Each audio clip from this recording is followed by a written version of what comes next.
Hey everyone, this is Kevin from thechesswebsite.com. Today I wanted to go over a quick trap, but one that I enjoy.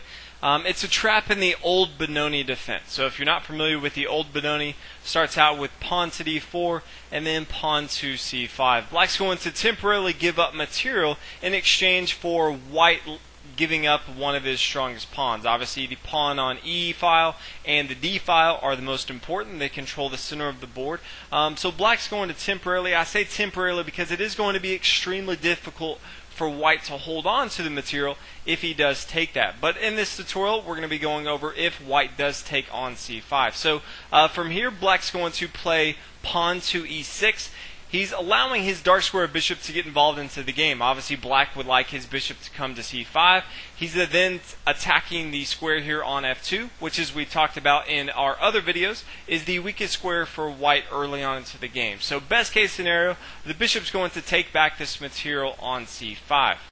Now in my opinion, the best route for white for here is actually to give back the material. So many people, anytime they're up in material, they feel like they have to hold on to that material.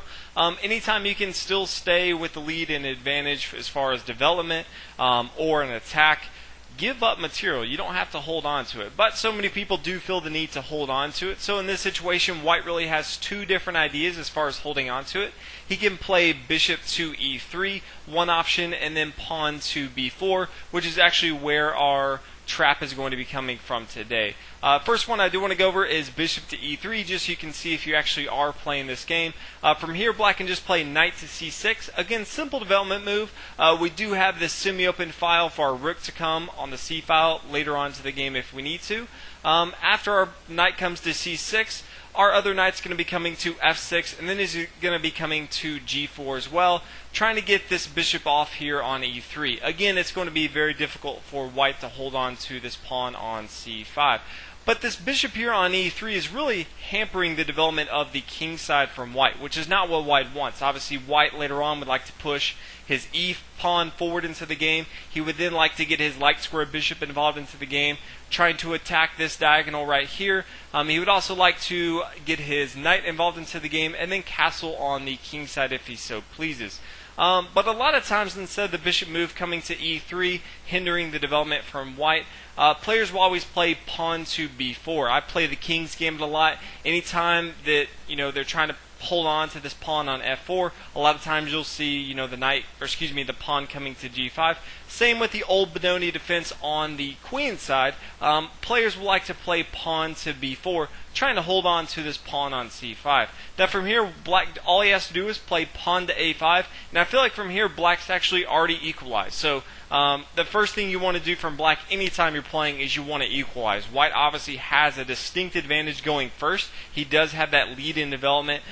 He's usually the one attacking early on. So anytime black can equalize in a game or get closer and closer to equalizing, especially in this case we're only 3 moves into the game, it's going to be very, very good for black. So just keep that in mind whenever you're playing.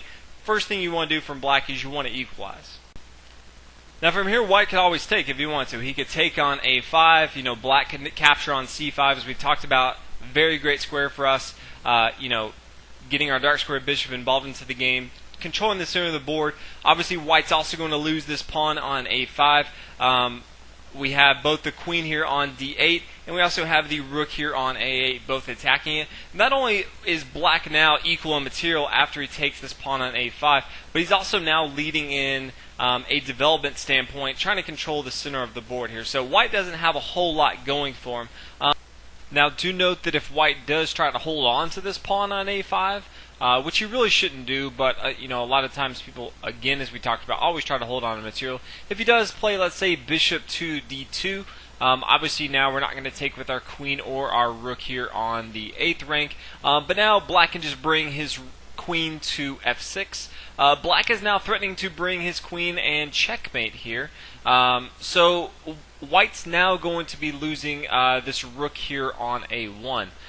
Again, he could always, if he wanted to, try to salvage the rook here on a1, but then again he's going to start losing a lot more material. He could bring his queen here to f2, he could bring his bishop here to f2, so it's obviously either way white's still going to lose material. So As far as white's concerned, he should pretty much just lose this pawn right here.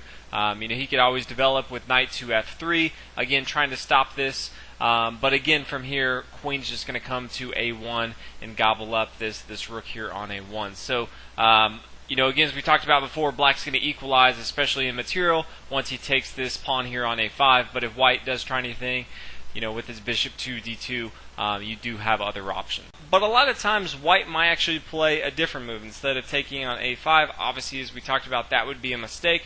But he may make the mistake and play pawn to c3. This is actually a mistake because we can take right back with pawn taking on b4. Now, I do just want to preface this. So many people always watch the trap videos and tell me that someone made a mistake and no one would ever play like that. Now, I do understand that you may be the greatest chess player that's ever played and you've never played someone that made a mistake.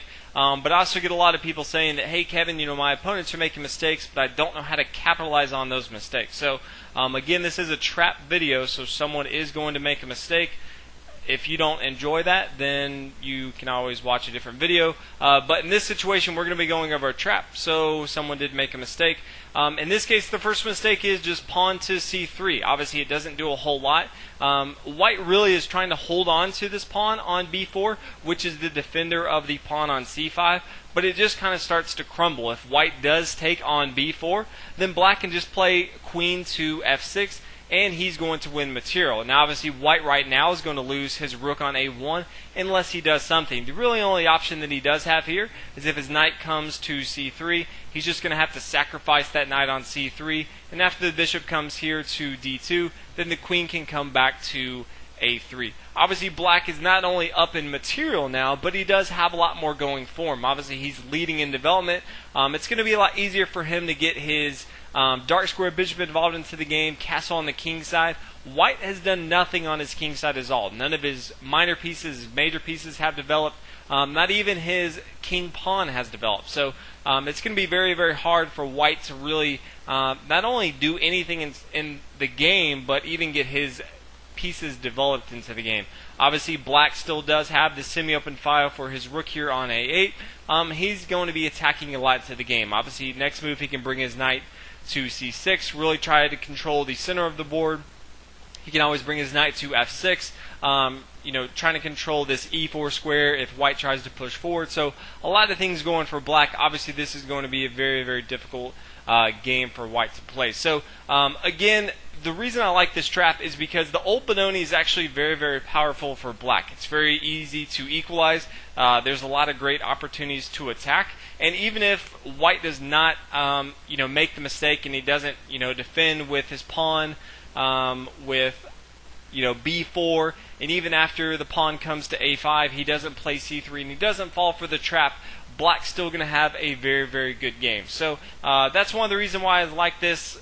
Even if you watch the video and say, Kevin, no one would ever do that, that's completely fine.